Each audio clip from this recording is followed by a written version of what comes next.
أعوذ بالله من الشيطان الرجيم. بسم الله الرحمن الرحيم.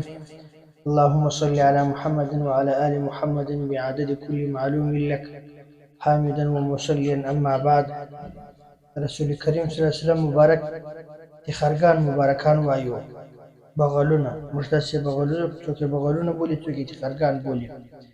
د مبارک شایسته تک سپین صفات تخرگان ول چې بیشتان نول باندې امام بخاری رحمت الله علیه مبارک، امام مسلم رحمت الله علیه مبارک د حضرت انس رضی الله عنه مبارک څخه روایت نقل کوي چې پیغمبر علیه السلام مبارک په دعا کې لاسونه دونه پورته کړ چې د تخرګانو مبارکانو سپینوالی به معلوم شو. صحیح البخاری، صحیح المسلم.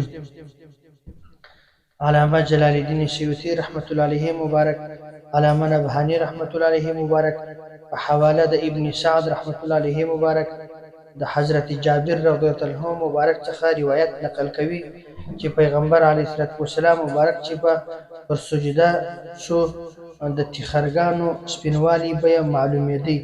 خصائص الکبرى، جامع الجمرات، طبقات الکبرى. علامه محب الطبري رحمت الله علیه مبارک فرمایي چې د ټولو خلکو تخرګانو رنگ د بدن څخه جلاوي او د پیغمبر علیه السلام مبارک د تخرګان تک سپینول. خصائص النبي صلی الله علیه وسلم.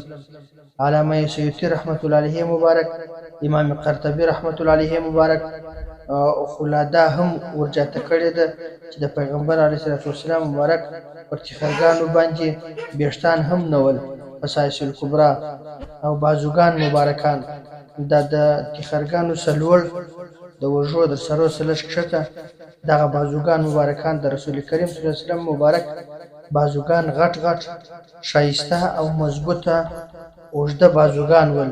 علامه نبهانی رحمت الله علیه مبارک په حواله د طیالسی رحمت الله علیه مبارک، امام احمد رحمت الله علیه مبارک، امام بیهقی رحمت الله علیه مبارک د ابو هریره رضی الله عنه مبارک څخه روایت نقل کوي چې د پیغمبر علیه السلام مبارک بازوګان مبارکان سرور او پلن د غوښې ډک ول. جامع الجمرات. امام غزالی رحمت الله علیه مبارک فرمایي چې د پیغمبر علیه السلام مبارک لیچونه او بازوګان غټ غټ ول. احیاء العلوم. وما علينا الا البلاغ المبين.